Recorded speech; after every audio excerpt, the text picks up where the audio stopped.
Era uma noite de maio de 1950, quando o ar ainda guardava o peso da guerra recém-terminada.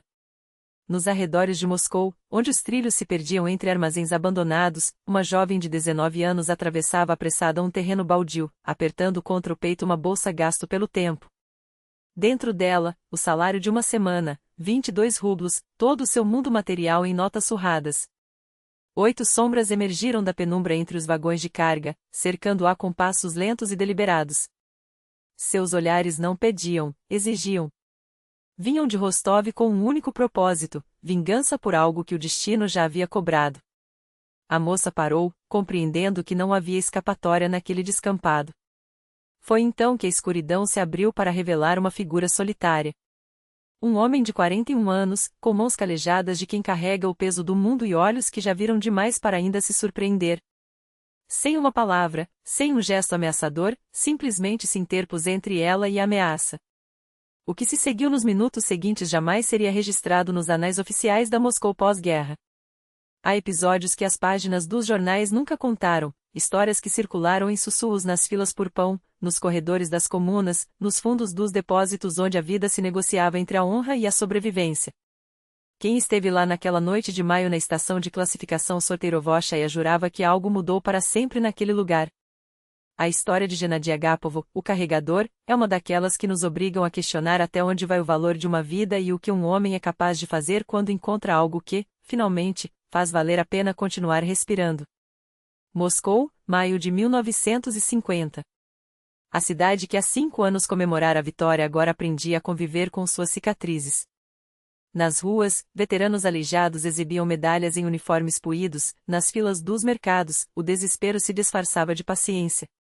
Nos armazéns, uma guerra silenciosa se travava diariamente entre quem ainda acreditava no trabalho honesto e quem havia escolhido atalhos mais sombrios. Era nesse cenário que se erguia a base número 17, perdida no distrito industrial onde os trilhos do bonde terminavam e começavam os galpões de carga. Ali, entre sacos de farinha e caixas de conservas, trabalhava um homem cujo passado era um livro fechado para quase todos. Gennady Agapovo, 1,80 m de altura, 41 anos de uma existência que parecia ter consumido 2 vidas. Suas mãos, capazes de erguer sacos de 80 quilos num único movimento, contrastavam com um olhar que fazia até os mais audazes ladrões baixarem a cabeça. Seu salário de 90 rublos por mês não era fortuna, mas bastava para um homem que havia aprendido a viver com o essencial. Morava no porão de um barracão próximo à base, 3 por 4 metros de concreto úmido, uma cama de ferro, uma mesa e um banco. Na parede, única concessão ao passado, uma foto amarelada de um pelotão de reconhecimento, tirada em 1943 nas proximidades de Kursk. Dos 12 soldados na imagem, apenas ele havia sobrevivido. Os vizinhos do barracão sabiam que, à noite, gritos abafados vazavam por baixo de sua porta. Ninguém comentava. Todos entendiam que algumas batalhas não terminam com o armistício. Todas as manhãs, às 5h29, Agapovo acordava 1 minuto antes do despertador. O relógio interno, afinado em anos de missão atrás das linhas inimigas, não falhava. Lavava o rosto com água gelada de uma bacia de lata, barbeava-se com uma lâmina perigosa diante de um espelho rachado que devolvia a imagem de um rosto sulcado por rugas e uma cicatriz diagonal na face esquerda, souvenir de um combate corpo a corpo em 1944. O café da manhã era sempre o mesmo, um pedaço de pão preto e uma caneca de água quente com sacarina. Às 6 em ponto, já caminhava pelas ruas desertas em direção à base 17. Quem o via trabalhar notava algo diferente nele. Não era força bruta, havia muitos homens fortes nos armazéns. Era a maneira como se movia, silencioso como um predador mesmo em pleno dia, como sua cabeça girava instantaneamente ao menor ruído, como seus olhos pareciam perfurar as pessoas, como se lessem suas intenções antes mesmo que elas se materializassem. Esse aí não só lutou na guerra, murmurou certa vez o brigadeiro Semyon Pautes, também veterano, esse aí fez coisas que nem nos relatórios oficiais cabiam. Agapovo trabalhava em silêncio. Enquanto 2 jovens carregadores mal davam conta de metade de sua carga diária, ele transportava sacos de farinha, caixas de conservas e barris de picles como se fossem extensões de seu próprio corpo. Ao final do expediente, quando os outros caíam de exaustão, permanecia para ajudar os vigias a verificar os cadeados dos armazéns, por hábito, não por obrigação. Na guerra, quem não checava os postos não durava muito. Na cantina da base, sempre se sentava de costas para a parede, de frente para a porta. Comia rápido, sem saborear, sopa por 30 e 15 copeques, mingau de trigo sarraceno por 1,20 rublo, compota por 40. Os outros carregadores o achavam estranho, como se uma barreira invisível o isolasse do mundo. Tentativas de conversa esbarravam em respostas curtas e evasivas, convites para beber depois do trabalho, em recusas educadas mas firmes. Agápovo existia em uma fortaleza interior a qual ninguém tinha acesso. Até que a primavera de 1950 trouxe algo que nem mesmo ele esperava. Uma nova funcionária chegou à base, Kátia, 19 anos, órfã de guerra como milhares de outras. O pai havia morrido em Stalingrado, a mãe, de tifo durante a evacuação. Arrumou-se na escrituração da base por 22 rublos semanais, copiando guias de remessa em um canto distante, com seus olhos cinzentos carregando a melancolia de uma infância roubada. Foi esses olhos que Agápovo notou no primeiro dia em que ela apareceu, e algo dentro dele, algo que julgava morto junto com sua unidade em curso, estremeceu.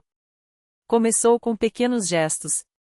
Passou a levar recados do brigadeiro à escrituração, carregava livros contábeis pesados que qualquer outro poderia trazer, ajustava discretamente as pastas que escorregavam de sua mesa. Uma noite, quando Kátia se demorou além do horário, acompanhou-a até a parada de bonde, mantendo 10 passos de distância. Ela se virou, como se fosse dizer algo, mas encontrou apenas seu olhar, o olhar de quem protege o último fragmento de sentido em um mundo que há muito perdeu o seu. Assim se passaram 3 semanas. 3 semanas de uma tensão silenciosa e obstinada. Os colegas murmuravam, mas Agápovo não se importava. Pela primeira vez em 5 anos, tinha um motivo para acordar pela manhã. Justamente quando essa frágil rotina começava a se estabelecer, o destino preparava sua jogada mais cruel. Kátia Voronova chegou à base 17 em 3 de maio, uma segunda-feira que os que estavam presentes lembrariam pelo resto da vida. Vestia um vestido remendado, feito de uma túnica militar, sapatos gastos de antes da guerra e carregava uma bolsa de lona com seus documentos. Mikhail Petrovich, o chefe do escritório, um homem corpulento de rosto perpetuamente ruborizado, a avaliou com um olhar rápido e resmungou: sabe ler e contar? Está contratada. 22 rublos por semana. Almoço por conta própria. O escritório era um anexo de madeira atulhado de papéis, guias, livros-razão, atestados de recebimento, tudo impregnado pelo cheiro de tinta, poeira e repolho azedo da cantina. Colocaram Kátia no canto mais distante, junto à janela que dava para a plataforma de carga. Nos primeiros dias, ela trabalhava com a cabeça baixa, transcrevendo números de um formulário a outro, conferindo contas no ábaco, checando guias com mãos trêmulas, não pelo frio, mas pela tensão constante de quem aprendeu que a desgraça pode chegar a qualquer momento. Foi através dessa janela que Agápovo a viu pela primeira vez à luz do dia. Enquanto descarregava um vagão de farinha, lançando sacos de 50 quilos sobre o ombro com movimento mecânico, seu olhar cruzou acidentalmente com o dela. A moça, curvada sobre os papéis, tinha o perfil iluminado por um raio de sol, traços delicados, faces encovadas, olheiras azuis de noites em claro e fome. Não era questão de beleza. Beleza, naqueles tempos, era um luxo que ninguém podia se dar. Moças em Moscou no pós-guerra não eram raridade. O que chamava atenção era a expressão em seu rosto.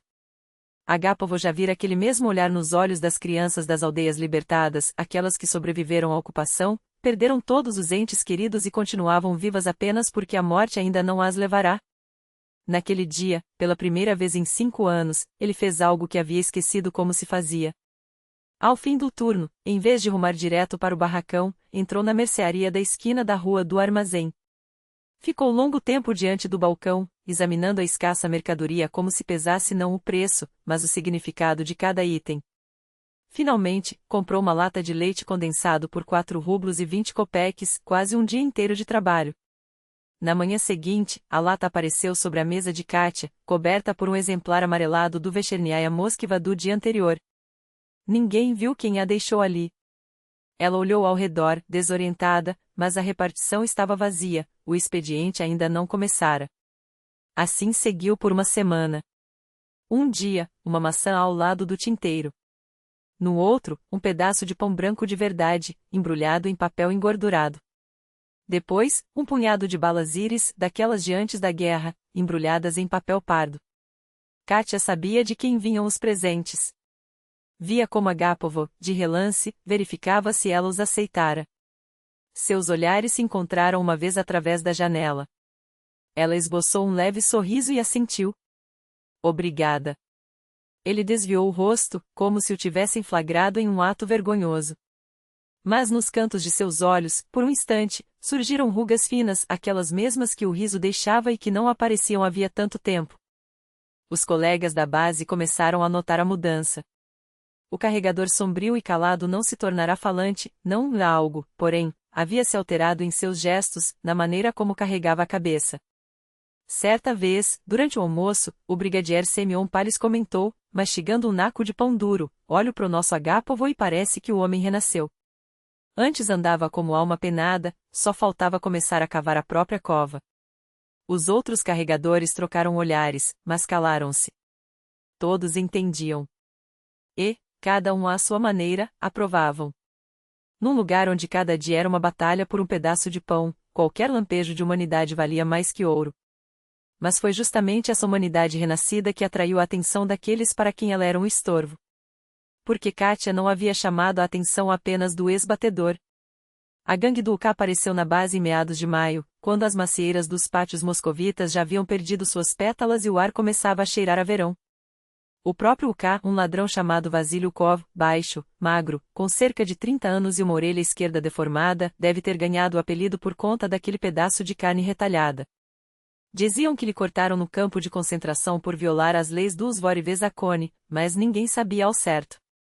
Ele não veio sozinho. Com ele, 6 comparsas, 3 sopane locais e 3 forasteiros das redondezas de Moscou. Instalaram-se numa casa semi-destruída em frente à base, de onde podiam vigiar todas as entradas e saídas. O primeiro encontro aconteceu em 20 de maio, uma sexta-feira. Dia de pagamento. Os carregadores faziam fila diante do guichê da tesouraria quando 3 homens entraram pelos portões. Caminhavam devagar, com ar de quem já se sentia dono do lugar, mãos nos bolsos, e pararam no meio do pátio de carga. O K tirou um papyrus, acendeu-o com calma, enquanto seus olhos percorriam o terreno com um olhar avaliador. Então, em voz baixa, mas suficiente para que todos ouvissem, declarou: trabalhadores, prestem atenção, a partir de hoje, esta base está sob nossa proteção. Quem quiser fazer pelas boas, 10% do salário. Quem não quiser, não terminou a frase, apenas sorriu, exibindo 2 dentes de ouro. Os primeiros a sentir o peso da proteção foram os carregadores mais jovens. Rapazes de uns 20 anos, recém-chegados do campo em busca de trabalho, recusaram-se a pagar. Naquela mesma noite, foram interceptados num beco. Um levou 2 costelas quebradas, o outro, o nariz esmagado. No dia seguinte, ambos voltaram ao serviço. Não havia escolha, sem trabalho, não havia comida. Mas, ao receber o salário, separaram em silêncio 9 rublos para o fundo comum. Outros seguiram o exemplo, uns por medo, outros por cálculo. Melhor perder 10% do que 100%, além da saúde. Agápovo recusou-se a pagar. Quando Gvozdi, um dos capangas de UK, um garoto franzino de rosto afiado, estendeu a mão para cobrar a taxa, o carregador nem sequer virou a cabeça. Continuou empilhando sacos como se o outro não existisse. Gvozdi tentou agarrá-lo pelo ombro e, no segundo seguinte, estava no chão, encolhido de dor. Agápovo nem o tocará, apenas imobilizar o braço com um movimento preciso, uma técnica de frente que não esquecera. Diga ao seu UK que vem ele mesmo, se tiver coragem, atirou ao rapaz caído, antes de voltar ao trabalho. Naquela mesma noite, o UK apareceu. E trouxe 4 homens. Formaram um semicírculo, bloqueando qualquer saída para Agápovo. O ladrão brincava com uma faca de lâmina retrátil, jogando-a de uma mão para outra, um truque psicológico que funcionava com a maioria. Mas Agápovo olhava para ele como se enxergasse, além da fachada, cada truque sujo e cada blefe. Parece que temos um herói aqui, hein? Um Frontovik, com certeza. Tem medalhas. Agápovo permaneceu em silêncio. Não fala. Faz bem. Só que vou te dizer uma coisa, herói, a guerra acabou. Agora as regras são outras. Ou paga, ou, a faca cortou o ar num gesto rápido. O que aconteceu a seguir durou menos de 3 segundos. Agápovo avançou direto para o centro do grupo, com uma velocidade e precisão que deixaram os espectadores, os carregadores que assistiam à distância, incapazes de descrever depois o que exatamente viram. O K encontrou-se com o rosto esmagado contra a parede, sua própria faca encostada na garganta. Os 4 comparsas congelaram, sem ousar atacar. Agápovo inclinou-se até o ouvido do ladrão e sussurrou, articulando cada sílaba: eu esganava caras como você, a mão nua na frente.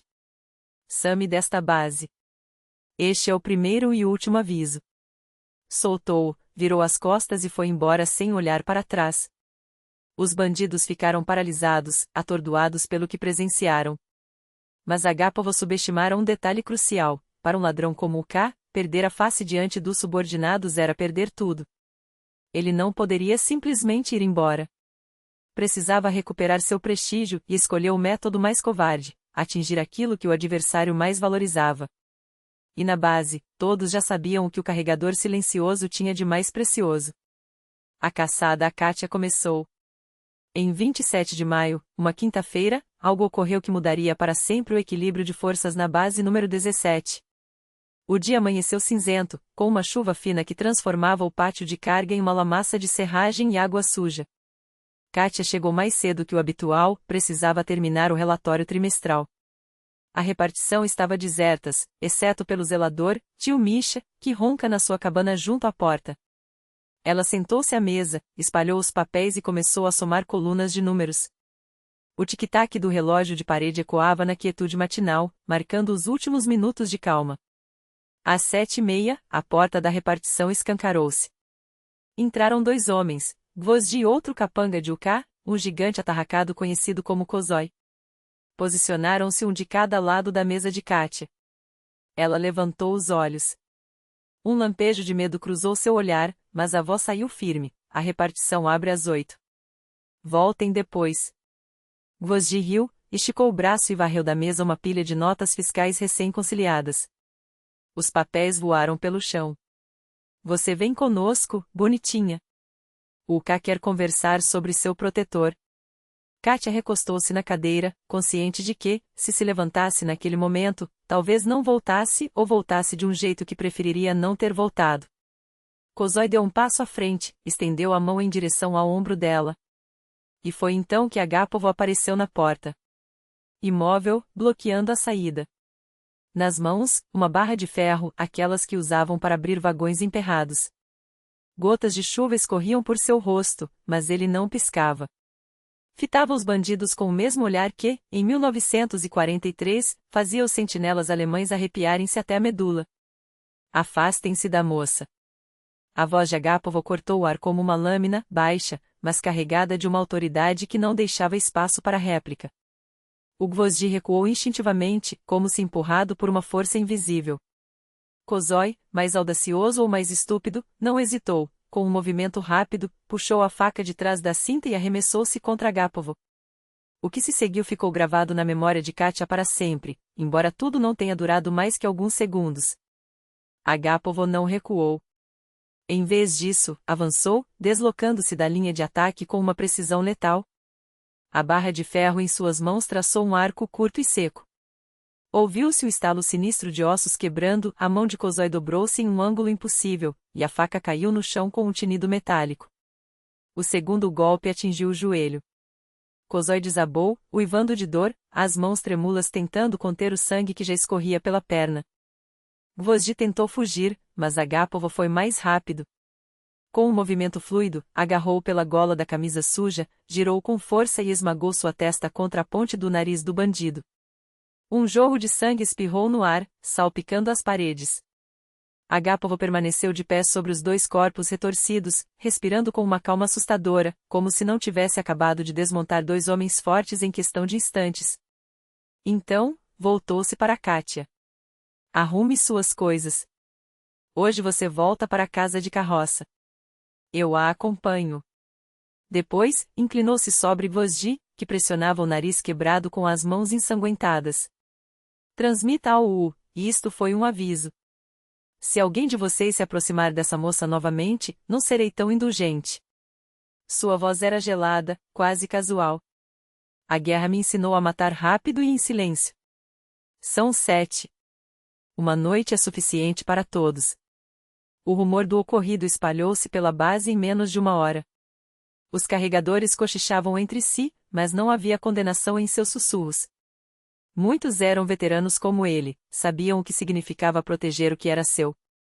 Na frente, não se abandonava os seus. O chefe da base, Pavel Andreevich, chamou Agapov para uma conversa curta e direta. Gennady, não vi nada, não ouvi nada. Mas se a milícia aparecer, você está demitido sem indenização. Agapov apenas assentiu e saiu. Todos entendiam, porém, que aquilo não havia terminado. O não perdoaria a humilhação.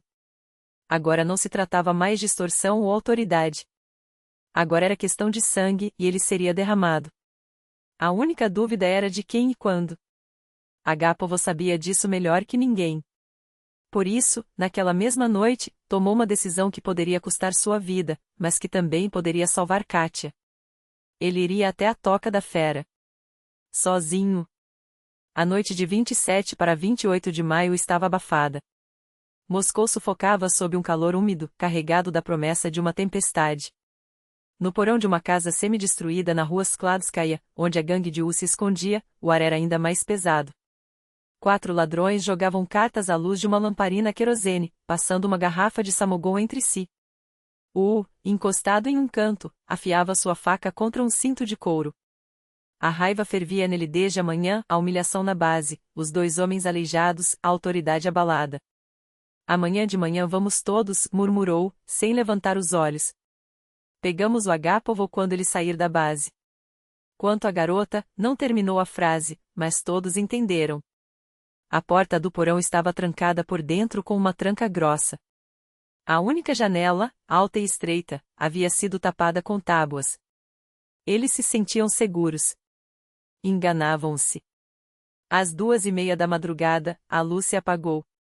Alguém cortara o fio do lado de fora. A lamparina piscou e também se apagou, como se soprada por um vento invisível. Na escuridão absoluta, a voz de Agapov ecoou, fria e implacável. Vim terminar o que comecei. O que aconteceu nos próximos 37 segundos só pode ser reconstruído pelos rastros deixados para trás e pelos depoimentos daqueles que viram as consequências. Os ladrões se levantaram, atirando-se na direção da voz. Mas Agapov já não estava mais ali. Um golpe, o estalo de uma mandíbula quebrando, um grito, o som de um corpo caindo. Alguém tentou chegar à porta em vão. A tranca havia sido bloqueada do lado de fora. Na escuridão, sombras se agitavam, ouviam-se golpes, gemidos, maldições abafadas. Agapov movia-se em silêncio, atingindo com precisão cirúrgica, pontos vulneráveis, articulações, tendões. Técnicas aperfeiçoadas em anos de incursões noturnas atrás das linhas inimigas. U tentou organizar uma defesa, gritando para seus homens se agruparem costas com costas. Mas no breu total, no meio do pânico, era impossível. Agapov atacava metodicamente, sem pressa, não para matar, mas para destruir. Quebrava braços, deslocava joelhos, estrangulava até a perda dos sentidos. Um dos ladrões, um tal de Servana, tentou arrancar as tábuas da janela, pulou, agarrou-se às madeiras. No segundo seguinte, a mão de Agapov fechou-se em torno de seu pulso, puxando-o para baixo com força brutal. O corpo bateu no chão, acompanhado pelo estalo seco de um ombro deslocado. Quando tudo silenciou, ouviu-se o som de um fósforo sendo riscado. À luz trêmula, 4 figuras contorcidas eram visíveis. Gemiam, retorciam-se, incapazes de se levantar. U estava encostado na parede, segurando o braço quebrado. Agapov agachou-se diante dele, os olhos fixos como os de um lobo prestes a bater sua presa. Ouça com atenção. Sua voz era um rosnado baixo. Ao amanhecer, todos vocês desaparecem deste distrito para sempre. Se qualquer um de vocês aparecer a menos de 1 quilômetro da base ou dessa moça, eu os encontrarei. E da próxima vez, não haverá clemência. Uma pausa calculada. Na frente, certa noite, eliminei um bunker alemão sozinho. 8 homens, em silêncio, só com uma faca. Vocês são 7. Para mim, isto é apenas um aquecimento. Agapov levantou-se e dirigiu-se à saída. Na porta, parou, sem se virar. E não visitem o Gvozdi nem o Kozói no hospital. Meus camaradas de guerra já estão lá esperando por eles. Se tentarem vingança, me avisarão. E eu voltarei para terminar o que deixei incompleto hoje. Saiu. Seus passos pesados foram se afastando, até que no porão restaram apenas os gemidos e o cheiro ácido do medo. Na manhã de 28 de maio, os vizinhos encontraram a porta do porão aberta. Dentro, sinais de luta e manchas de sangue, mas nenhum vestígio dos homens. A gangue de Wu havia desaparecido do distrito tão subitamente quanto surgira. Dizia-se que, ao amanhecer, uma caminhonete havia parado em frente ao prédio, e vários corpos, incapazes de andar sozinhos, foram carregados para dentro. Para onde foram levados, ninguém sabia. E ninguém queria saber. Na base, o ocorrido não foi mencionado em voz alta, mas todos compreendiam o que acontecerá. O olhar dos homens em relação a Agapov mudou. Agora o encaravam com uma mistura de respeito e temor, um homem capaz de enfrentar sozinho uma gangue inteira. Mas o mais importante era que ele o fizera não por si mesmo, e sim por uma moça que, de alguma forma, tornará-se mais valiosa que sua própria segurança. Agapov, no entanto, sabia de algo que os outros ignoravam: Wu era apenas um peão. Por trás dele estavam figuras muito mais perigosas, e elas não perdoariam.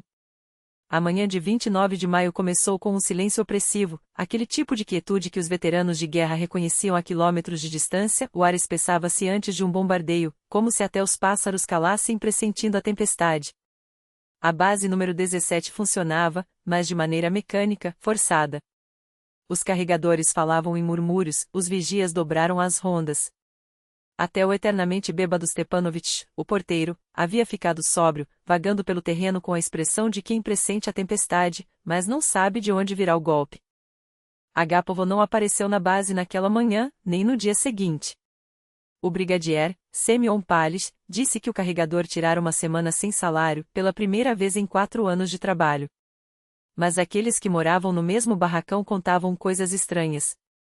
A porta do quarto de Agapov estava trancada, e as noites não eram mais interrompidas pelos gritos de seus pesadelos habituais. Em compensação, os vizinhos viam uma silhueta imóvel na janela, como se ele passasse horas a fio olhando fixamente para um ponto no vazio. Durante o dia, sua figura era avistada nos lugares mais inesperados: no telhado de um prédio vizinho, na entrada de um beco em frente à parada de bonde, no galpão abandonado perto da estação de carga.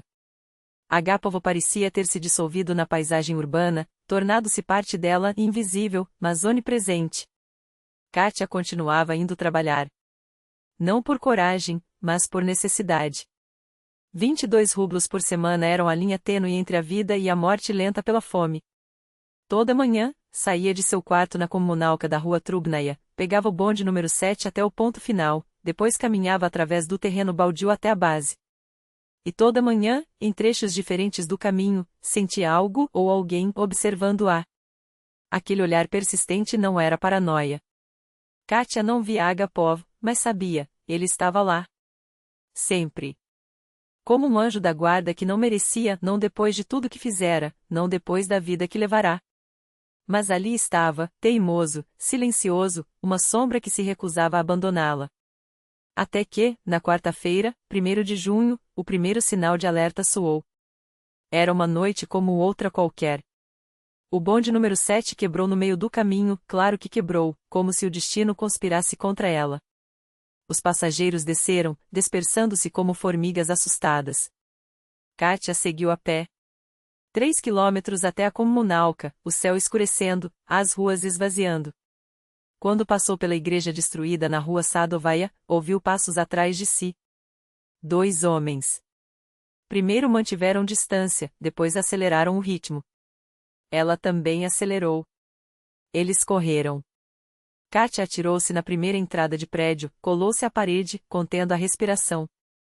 Os passos se aproximavam, pesados, implacáveis, até que, de repente, silêncio.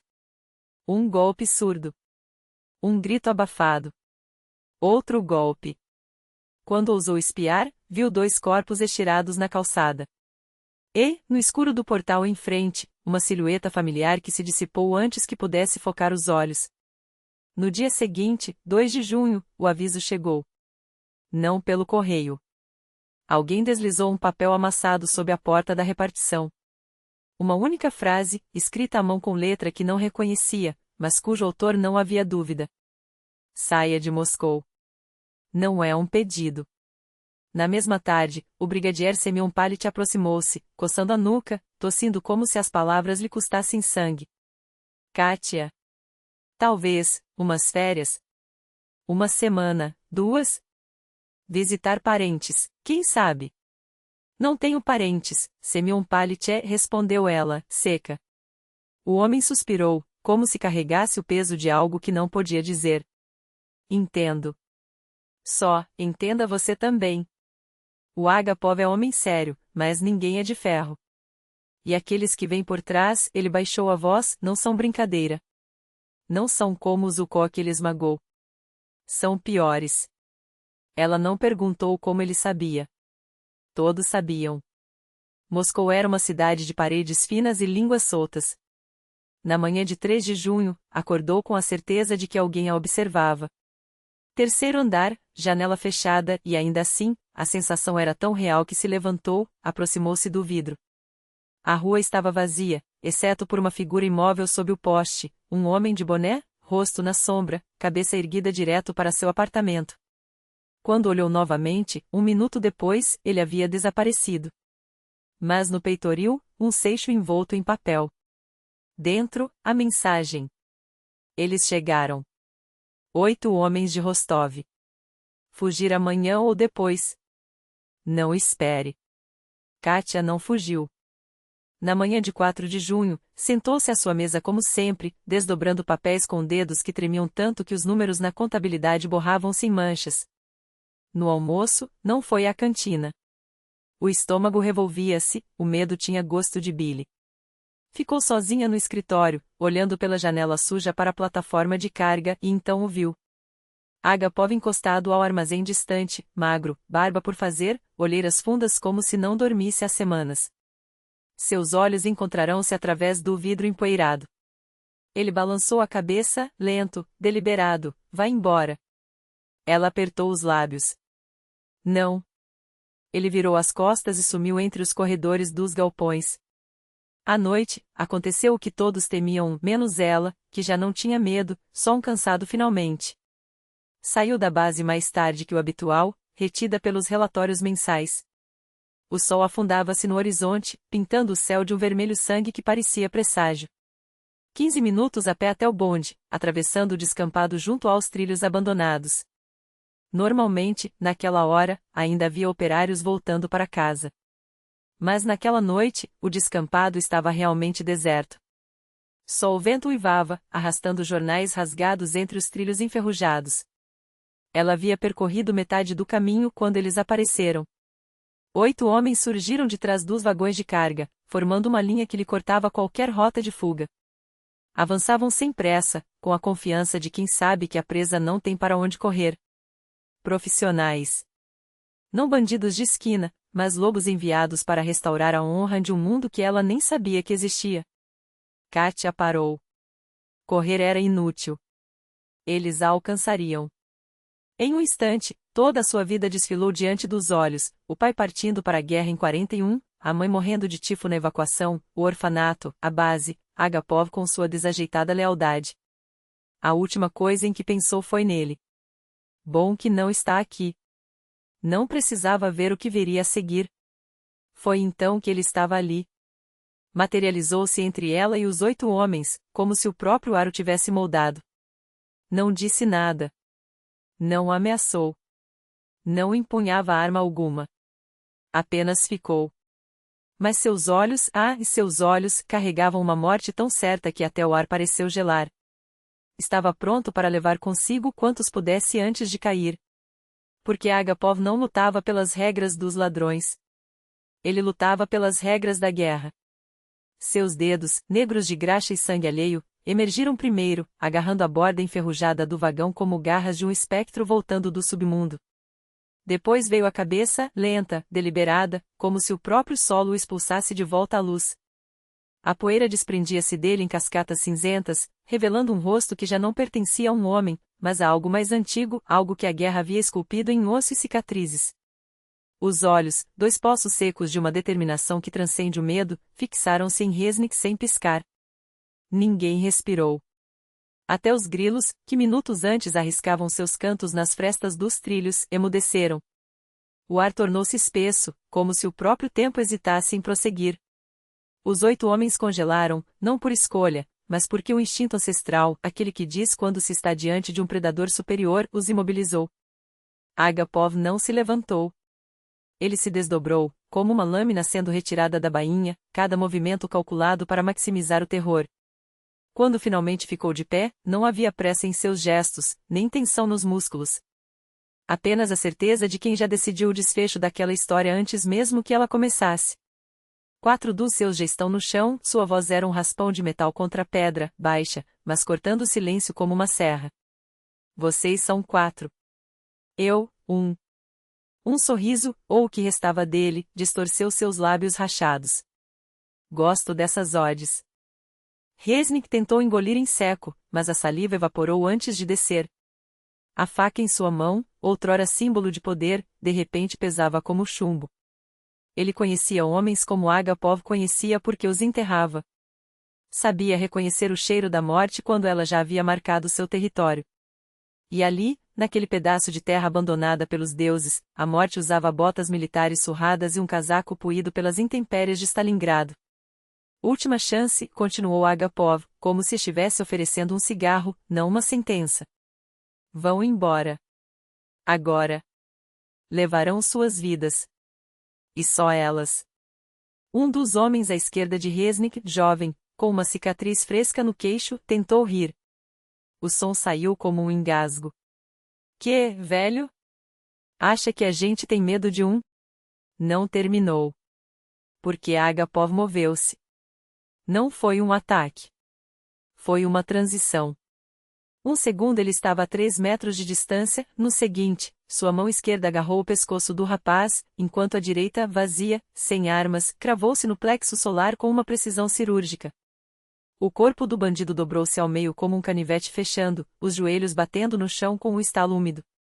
Antes que os outros 3 compreendessem o que haviam visto, Agapov já havia deslizado para trás, voltando à posição inicial, como se nada tivesse acontecido. Exceto pelo fato de que agora eram 3.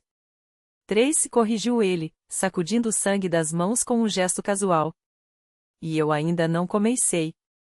Resnick sentiu o suor escorrendo pela nuca. Seus homens olhavam uns para os outros com um pânico que ele nunca havia visto neles, nem quando enfrentavam facções rivais, nem quando a milícia fazia batidas. Era o medo de quem percebe, tarde demais, que está do lado errado de uma lenda. Que aquelas histórias que ouviam nos bares escuros sobre o lobo de Stalingrado não eram exageros de bêbados, mas advertências. Matem ele!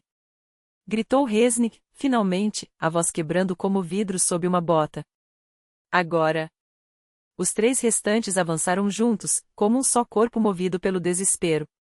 Um empunhava uma corrente, outro uma barra de ferro, o terceiro uma navalha que brilhava sinistra sob a luz moribunda do entardecer. Katia viu o movimento, mas não recuou. Porque algo em seus ossos lhe disse que, naquele momento, o homem à sua frente não era mais um homem. Era uma força. E forças não se detêm, e elas acontecem. Agapov não se mexeu para encontrá-los. Ele esperou. Quando o primeiro golpe veio, a corrente cortando o ar com um silvo, ele simplesmente girou, como se seu corpo fosse feito de fumaça, e a corrente passou por onde seu pescoço estivera um segundo antes. Ao mesmo tempo, seu cotovelo desceu com uma precisão brutal no nariz do agressor. O estalo do osso foi seguido pelo jorro quente de sangue que salpicou a terra. O homem com a barra de ferro hesitou. Esse foi seu erro. Agapov não hesita. Sua mão fechou-se em torno do pulso do bandido, torcendo até ouvi-lo estalar. A barra caiu com um baque surdo.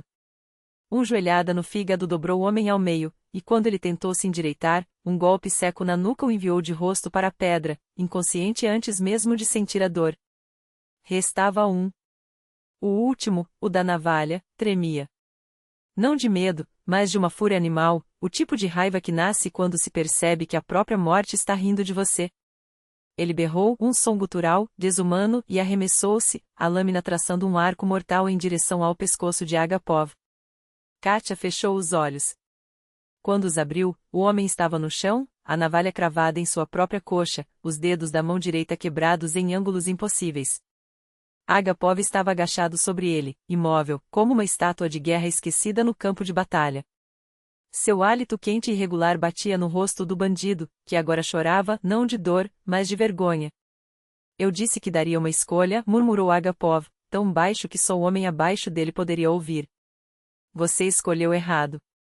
Um estalo seco. Um último suspiro. Silêncio.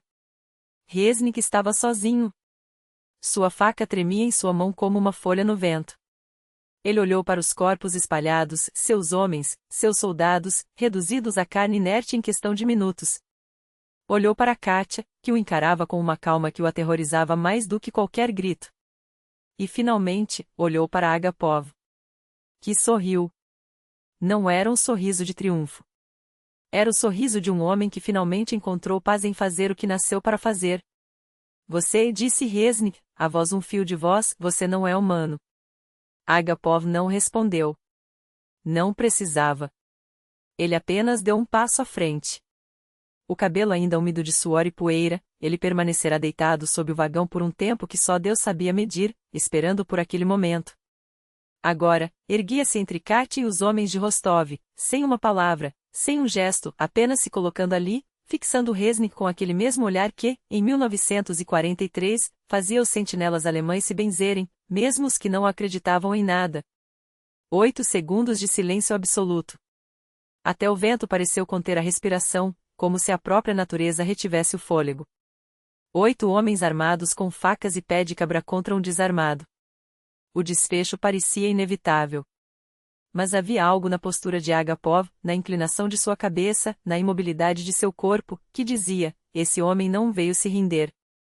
Ele veio morrer e levaria consigo quantos pudesse. E, pelo que acontecerá com os 4 bandidos meia hora antes, seria uma conta alta. Reznik foi o primeiro a romper o encanto. Um riso seco, um balançar de cabeça, falsa admiração. A artista, Agapov surgindo do nada, como nos filmes de guerra. Fez um gesto para seus homens. Eles começaram a se espalhar em leque, cercando Agapov e Katia com precisão profissional, sem pressa. Cada um conhecia seu lugar naquele baile mortal. Só que o filme acabou, herói. Agora começa a vida real. E nela, você vai morrer como um cachorro. Seus lábios se curvaram em um sorriso sujo, deixando a ameaça pairar no ar, incompleta. Agapov continuou em silêncio. Apenas girou levemente a cabeça, rastreando os movimentos dos inimigos com a visão periférica. Os braços pendiam soltos ao lado do corpo, mas quem entendia de luta via, ele estava pronto. Uma mola comprimida, prestes a se soltar. Katia, atrás dele, pressionava as costas contra o vagão, tentando não respirar. Sabia que tudo se decidiria ali. Ou sairiam vivos, ou, não queria terminar o pensamento. Sabe o que fizemos com seus amiguinhos? Continuou Reznik, tentando arrancar Agapov de sua calma letal. 4 companheiros. Um não vai sobreviver, algo dentro dele se rompeu, está cuspindo sangue. Mas isso é brincadeira de criança comparado ao que te espera. Não vamos te matar rápido. Primeiro, você vai assistir enquanto nos divertimos com a garota. Os 7, um por vez. E depois... Não terminou a frase. Agapov se moveu. Não correu. Deslizou. Um movimento fluido, ensinado apenas nas escolas especiais do NKVD para agentes de recon profunda. Reznik nem entendeu o que aconteceu. Num segundo, Agapov estava a 5 metros, no seguinte, já estava ao seu lado. Um golpe de cotovelo no plexo solar. Reznik dobrou-se ao meio, engasgando, os dedos se abrindo sem força. A faca caiu. Agapov a apanhou no ar. Num único gesto, arremessou-a contra o bandido mais próximo. A lâmina cravou-se no ombro, desarticulando o braço. Os outros 6 avançaram ao mesmo tempo, mas Agapov já recuava, usando o corpo curvado de Reznik como escudo. Um pé de cabra cortou o ar onde sua cabeça estivera um instante antes. Contra-ataque, joelho no baixo ventre. Um grito. Um corpo desabando. 5 ainda em pé. Agapov girava entre eles, impedindo o cerco completo, golpeando com precisão cirúrgica, cotovelos, joelhos, bordas das mãos. Cada golpe calculado ao milímetro. Assim ensinavam na recon militar, onde um erro significava a morte. Mas os bandidos não eram recrutas despreparados. Sabiam lutar. E eram muitos. A primeira faca atingiu Agapov após 3 minutos de combate. Uma linha vermelha abriu-se em suas costelas, tingindo a camisa. Ele nem pestanejou. Continuou a lutar com a mesma fúria metódica, quebrando um braço, deslocando um joelho, mas as forças eram desiguais. O segundo golpe veio na coxa. A perna cedeu. Agapov ajoelhou. Os bandidos sentiram a fraqueza. Arremeteram para o golpe final. Foi então que o inesperado aconteceu. De trás de um vagão vizinho, 3 homens surgiram correndo, os estivadores da base Semyon Palish, com seu pé de cabra, e 2 jovens. Os mesmos que, no primeiro dia, haviam sido espancados pela gangue. Tudo viram pelas janelas da base, hesitaram longo tempo, mas quando Agapov caiu, não resistiram. A irmandade da frente era mais forte que o medo. Chega! Rugiu Semyon Palish, arremessando-se contra a massa de corpos. Seu pé de cabra descreveu um arco mortal, craque. Um bandido voou para o lado. Os jovens estivadores não ficaram para trás. Golpeavam com torpeza, mas com o ódio de quem finalmente tinha a chance de vingar sua humilhação. O jogo virou. Agora eram 4 contra 4. Reznik ainda se contorcia no chão, tentando recuperar o fôlego. 2 de seus homens jaziam imóveis, um com o braço quebrado por Agapov, outro com o crânio esmagado pelo pé de cabra de Semyon. Mas os bandidos restantes eram mais experientes, mais cruéis, e tinham facas. Um dos jovens estivadores gritou, segurando o ventre: a lâmina entrará sob as costelas. O outro recuou, pressionando um corte profundo no ombro. Agapov se levantou. O sangue escorria pela perna, encharcando a calça, mas ele estava de pé novamente. Pegou uma faca caída no chão, olhou para Semyon Palish. Leve os rapazes daqui. Essa guerra é minha. O brigadier balançou a cabeça. Nada disso, Gennady. Começamos juntos, terminamos juntos. Pela primeira vez em anos, um canto da boca de Agapov se curvou. Um quase sorriso. Assentiu, voltou-se para os bandidos restantes. Foi então que ecoou um apito estridente. Policial. Depois, outro, mais próximo. Passos apressados sobre a brita. Alguém chamara a milícia. Talvez o velho guarda-micha? Talvez algum morador dos prédios vizinhos? Os bandidos trocaram olhares. Uma briga era uma coisa, a milícia, outra bem diferente. Metade deles tinha ficha. Descrições conhecidas. Reznik, arrastando-se para cima, cuspiu. Vaza. Eles se dispersaram como ratos, abandonando até os feridos. Em 1 minuto, o pátio estava vazio. Restaram apenas Agapov, mal se sustentando em pé, 3 estivadores ensanguentados, e Katia, ainda colada ao vagão, os dedos cravados no metal. A milícia chegou 2 minutos depois. 3 sargentos com nagas na cintura, que pararam ao ver a cena. O mais velho aproximou-se de Agapov. O que aconteceu aqui, cidadão? Ele oscila, mas se firma. Olha o sargento nos olhos. Um mal-entendido, camarada sargento. Bebemos um pouco além da conta. Palavra puxa palavra. Já se acalmaram.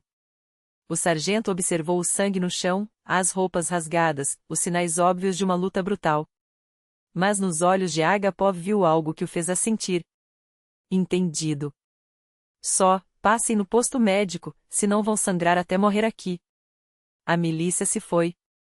Semyon Palish segurou Agapov pelo braço. Vamos, Gennady. Precisa de um hospital. Ele se soltou. Caminhou até Katia, que ainda tremia, paralisada pelo terror retardado. Estendeu a mão ensanguentada. Vamos. Te levo até em casa. Ela se agarrou a ele como um náufrago a um pedaço de madeira.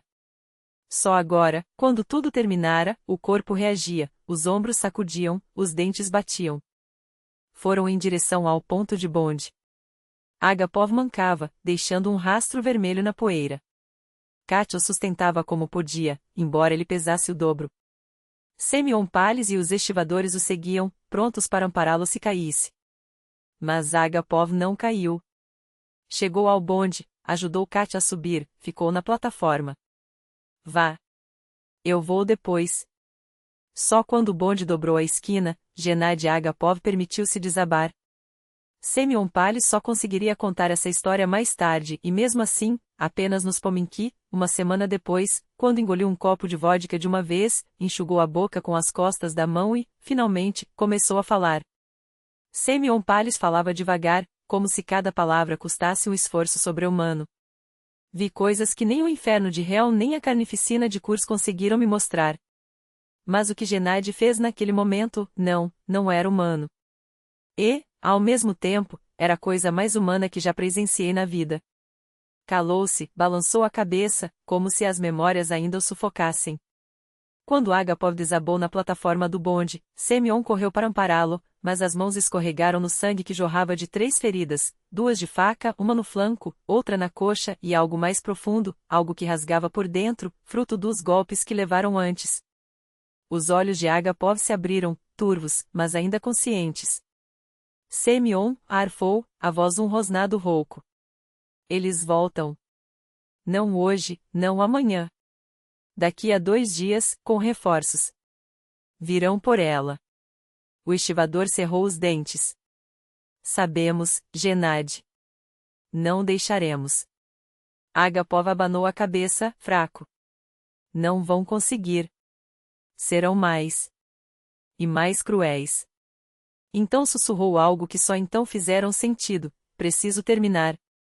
O que aquilo significava, ninguém entendeu até ser tarde demais. Levarão-no ao hospital de Sokol, onde os médicos balançaram a cabeça, incrédulos. É um milagre que tenha chegado até aqui. Hemorragia interna, 3 perfurações, 2 costelas quebradas, uma delas furou o pulmão. A operação durou 4 horas. O cirurgião-chefe, um veterano de Stalingrado, saiu com o rosto fechado. Fizemos o possível. Agora depende do corpo dele. Mesmo que sobreviva, dificilmente voltará a andar. Katya passou a noite inteira no corredor, imóvel, os dedos esmagando um lenço até ele virar farrapos. As enfermeiras tentaram mandá-la embora. Inútil. Ela permaneceu ali, olhando para um ponto fixo na parede, como se pudesse, pela força do desejo, mantê-lo vivo. Ao amanhecer, Semyon Pales chegou com um termo de chá e sanduíches. Sentou-se ao lado dela, o ombro pesado de culpa. Não se culpe, menina. Gennady não vivia depois da guerra. Só existia. Até você aparecer. Sua voz quebrou. Pela primeira vez em 5 anos eu o vi vivo. Se ele se foi, saiba, escolheu morrer como homem, não como sombra. No segundo dia, Agapov acordou. Fraco, mas lúcido. A primeira coisa que perguntou foi por ela. A enfermeira sorriu, está aqui.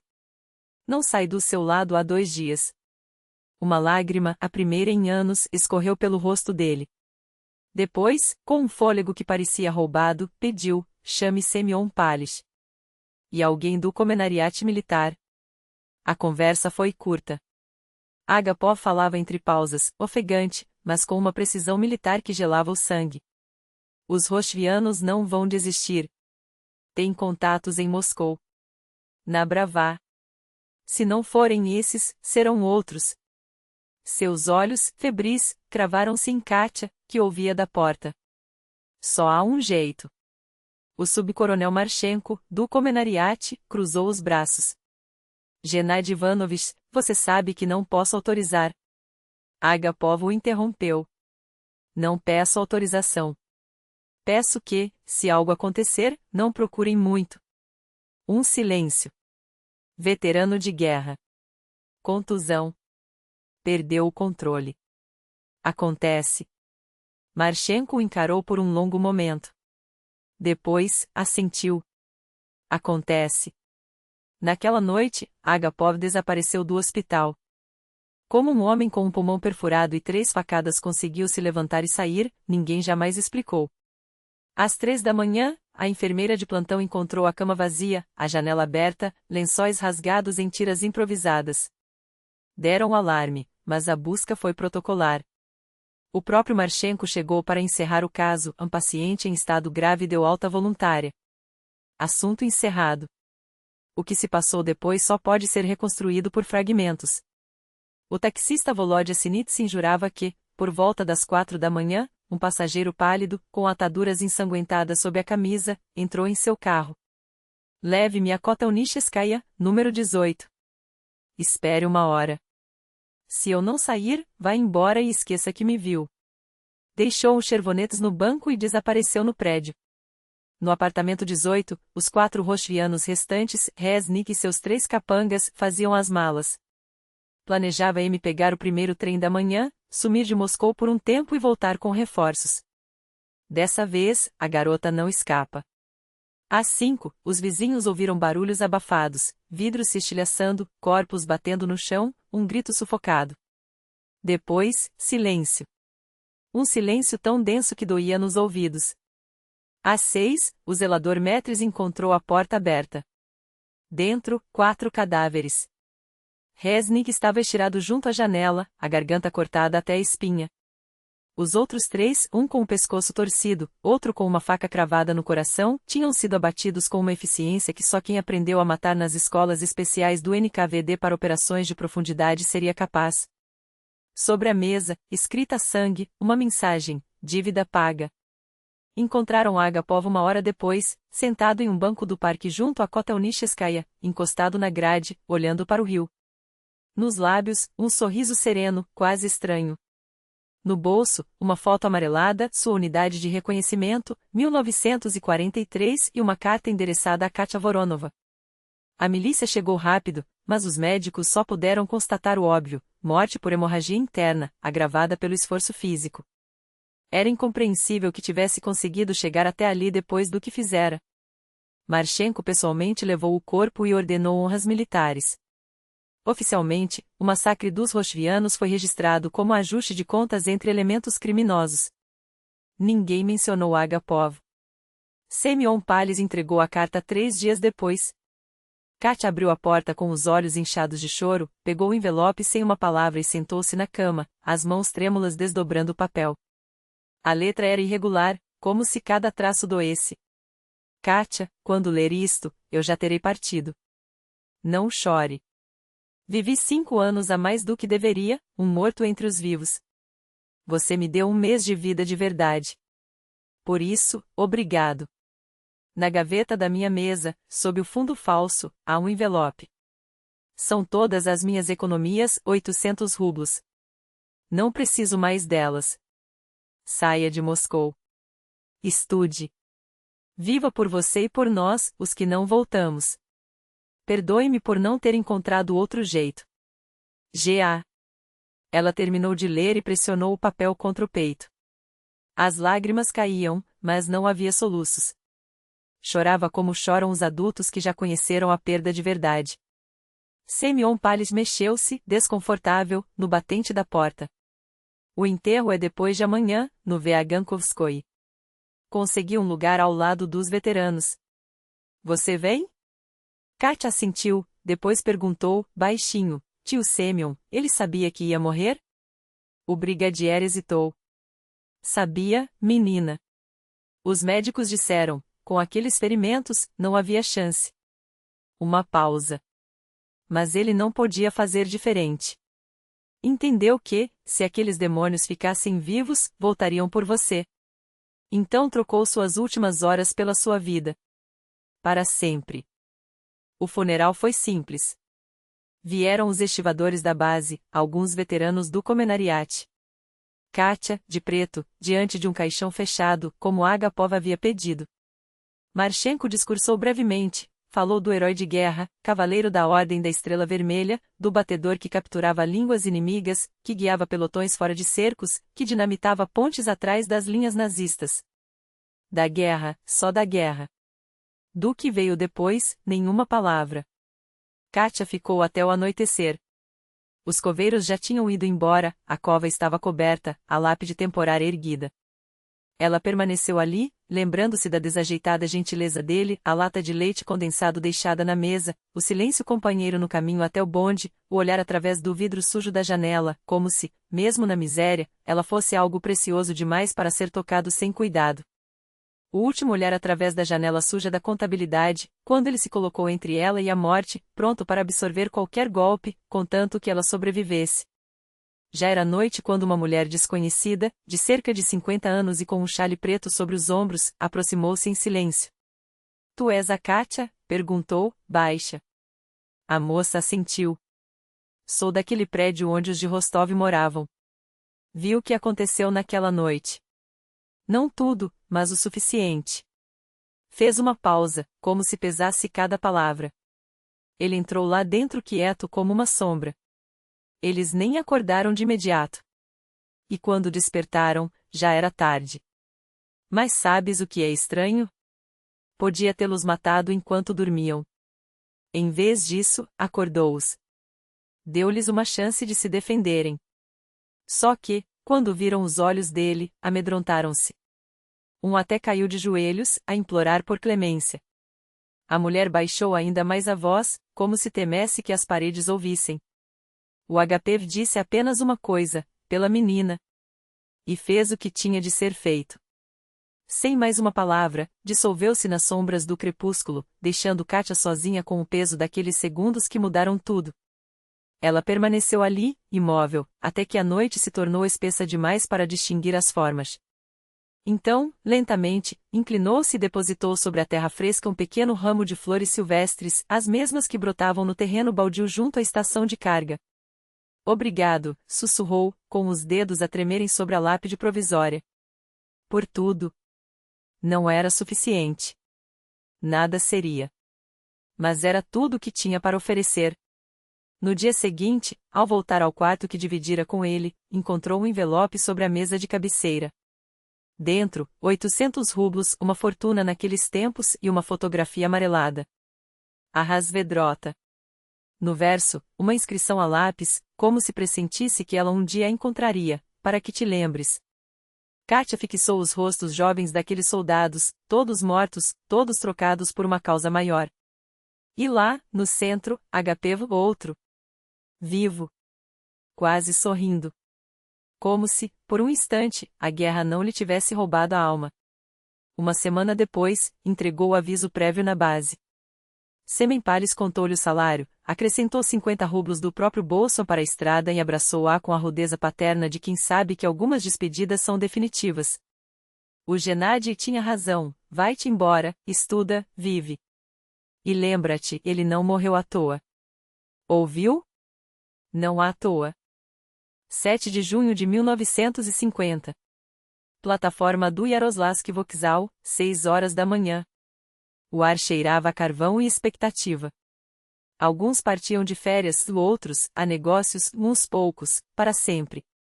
Kátia Voronova estava junto ao terceiro vagão do trem Moscou-Leningrado, os dedos apertados em torno do bilhete de terceira classe. Aos seus pés, uma maleta de compensado continha tudo o que restara, 2 vestidos, uma muda de roupa, a fotografia da Rasvedrota e a carta de HP. Nada mais. O quarto na comunalca deixará para a vizinha. Que alugue. O dinheiro não será demais. Só Semenpales fora despedi-la. Mexia-se de um pé para o outro, desconfortável. E em Leningrado? Tens para onde ir? Ela abanou a cabeça. Encontrarei algo. O Gennady Ivanovich deixou dinheiro. Dará para o início. O velho assentiu, revirou o casaco e tirou um papel dobrado. Aqui está um endereço. Minha prima, Maria Stepanovna Krylova, vive no Vasilevsk. Dizes que sou eu. Ajuda-te a arranjar-te. O apito da locomotiva cortou o ar. Os passageiros apressaram-se. Kátia pegou na maleta, subiu ao degrau e voltou-se uma última vez. Semen Pavlovich, visite o túmulo de vez em quando. Para que não cresçam ervas daninhas. O brigadier acenou com a mão. E tu, menina? Nossos rapazes da base agora vão lá todos os domingos, por turnos. O Gennady, ele não foi só por ti. Foi por todos nós. Para que pudéssemos trabalhar com a cabeça erguida, sem nos curvar perante a canalha. Ele provou que ainda há coisas nesta terra que não se compram nem se vendem.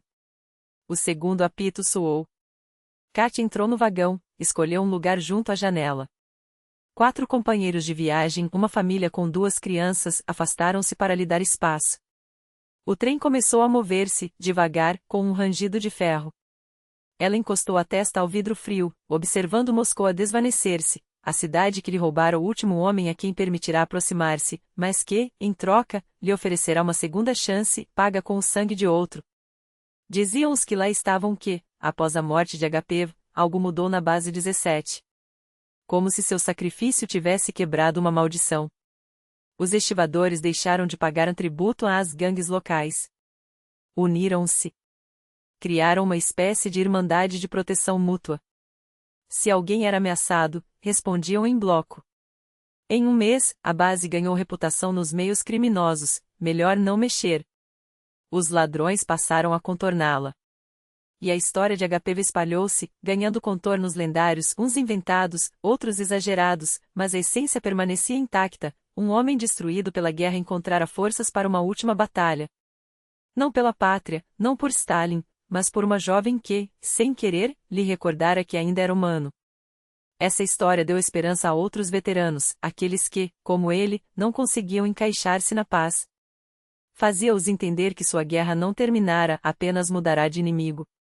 Leningrado recebeu-a com um vento cortante do Báltico e uma chuva miúda que molhava a alma.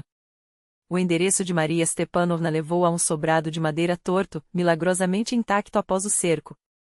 A mulher que abriu a porta era a imagem feminina de Semen Pales, mesma solidez, mesmo olhar direto.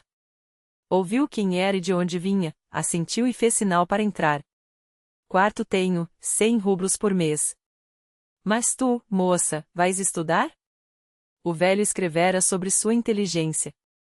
Katia confirmou, vou. Quero medicina. Maria Stepanovna grunhiu, satisfeita. Certo. Médicos sempre fazem falta, ainda mais depois do que este país passou. Amanhã mesmo vamos à comissão de admissão. Tenho uma conhecida lá. Ajuda com os papéis.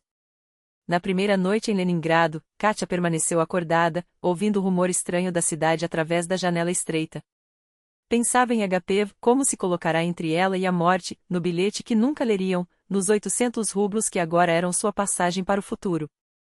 Dinheiro mancado de sangue, mas que lhe oferecia uma oportunidade. Ao amanhecer, despertou com uma certeza gravada no peito, agora teria de viver por 2. Por si e por ele. Tornar-se-ia médica.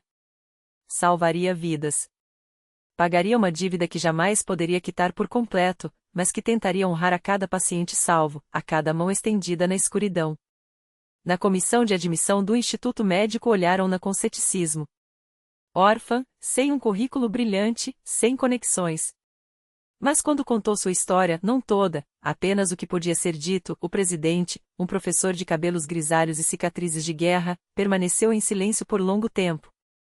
Depois, disse apenas, aceitamos-te nos cursos preparatórios. Em outubro, prestarás exames. Se passares, entrarás.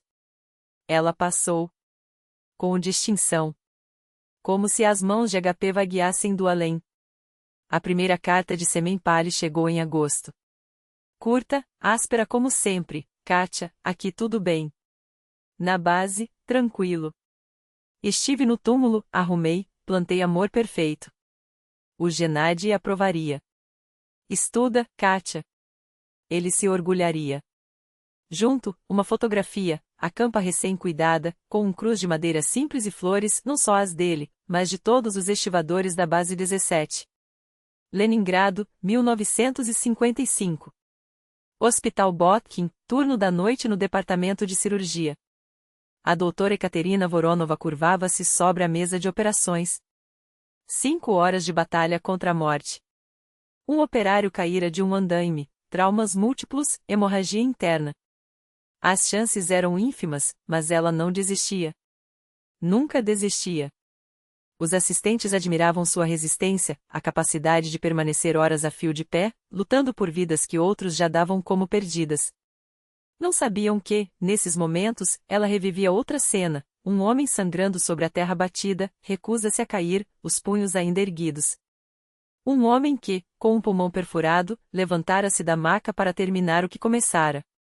Um homem que trocara suas últimas horas por os anos dela. E essa memória lhe dava forças. Sempre. Sempre dava. Pinça. Ordenou com a voz rouca pelo cansaço, os dedos já tremendo de exaustão, mas firmes no gesto. Mais um pouco. Ele vai sobreviver. Tem que sobreviver. E o paciente sobreviveu. Como sobreviveram centenas outros em 5 anos de trabalho ininterrupto.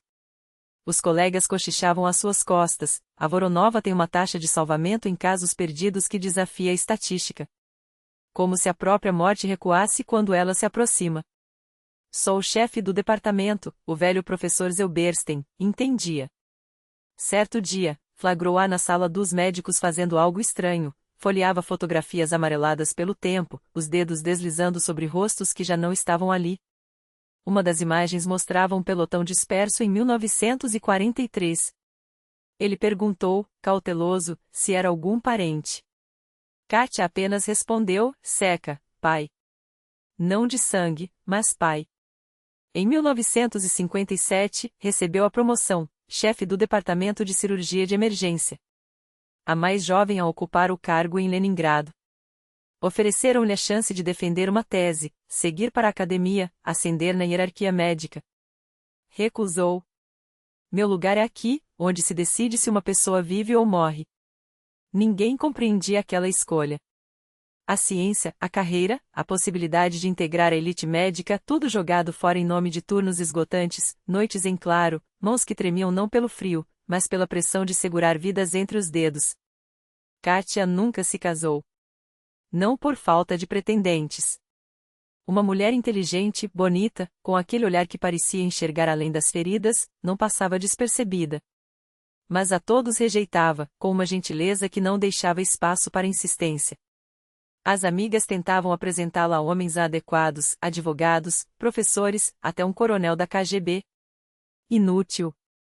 Só uma vez, em um 9 de maio, depois de brindarem aos mortos, ela soltou, entre um gole e outro, já tive um homem. O único. Ele deu a vida por mim. Depois disso, os outros parecem pequenos demais. Todo ano, em 7 de junho, tirava folga. Pegava o trem para Moscou, e ia até o cemitério Vagankovo. A sepultura de Agapovo havia mudado com o tempo. O cruzeiro de madeira dera lugar a uma lápide de granito, paga com a vaquinha dos estivadores da base 17.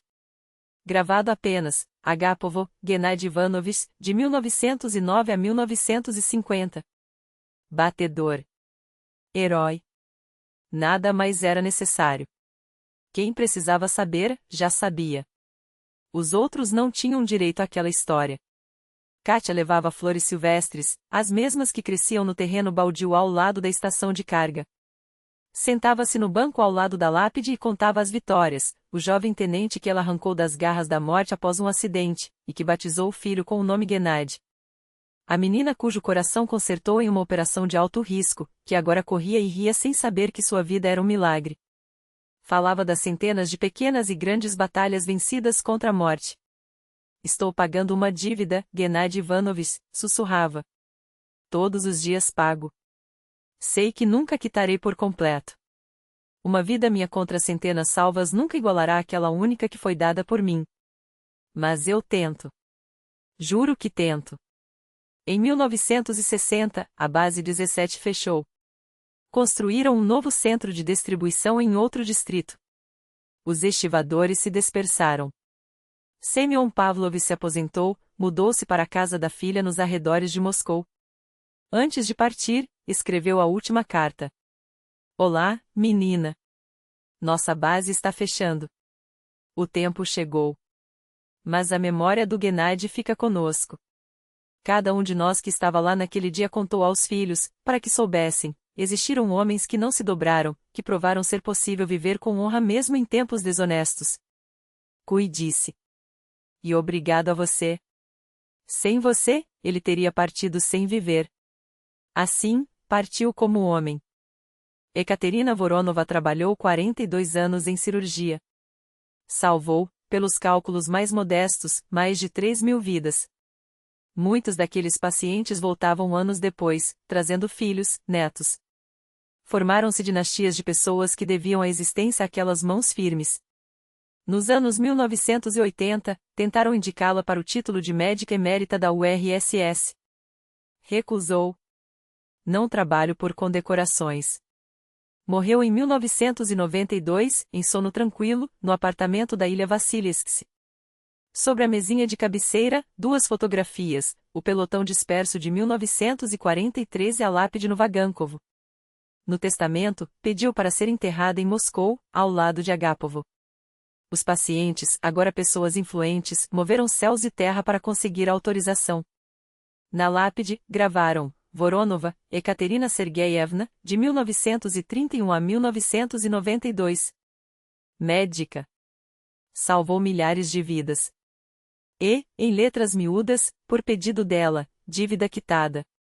Quem conheceu essa história dizia: existe um amor que não precisa de palavras nem abraços. Amor que é dívida, que é memória, que é serviço. Gennady Agapov deu a Katia uma vida. Ela respondeu vivendo de forma que sua morte não fosse em vão. 3.000 vidas salvas, eis a medida do que um único homem pode mudar no mundo, mesmo que para isso precise dar a própria vida. A história de Agapov e Voronova não entrou nos livros oficiais, não virou enredo de filmes. Mas sobrevivia na memória dos estivadores da Base 17, que a contavam aos filhos, nos depoimentos dos pacientes da doutora, nas lendas do submundo criminoso moscovita sobre um veterano que sozinho desmantelou 2 quadrilhas. Essa história provava uma coisa: mesmo nas trevas, há quem se levante pela verdade. E enquanto pessoas assim existirem, haverá esperança. Em 2010, onde ficava a Base 17, ergueram um shopping center. Ao demolirem os galpões, os operários encontraram sob o assoalho do escritório uma caixa de metal enferrujada. Dentro, um maço de documentos, guias de carga de maio de 1950, sem nada de extraordinário, e um bilhete. Escrito à pressa, em letra feminina. Aqui trabalhou um homem que provou: o bem é mais forte que o mal. Sempre mais forte, mesmo quando custa o preço mais alto. A caixa foi parada para o Museu de História de Moscou. Lá está, nos arquivos, pequena evidência de uma grande história. A história de como um ex-batedor de guerra salvou uma garota à custa da própria vida. E de como essa garota passou a vida salvando outros, devolvendo uma dívida que nunca poderia ser paga por completo. Dívida de amor. Dívida de memória. Dívida de felicidade.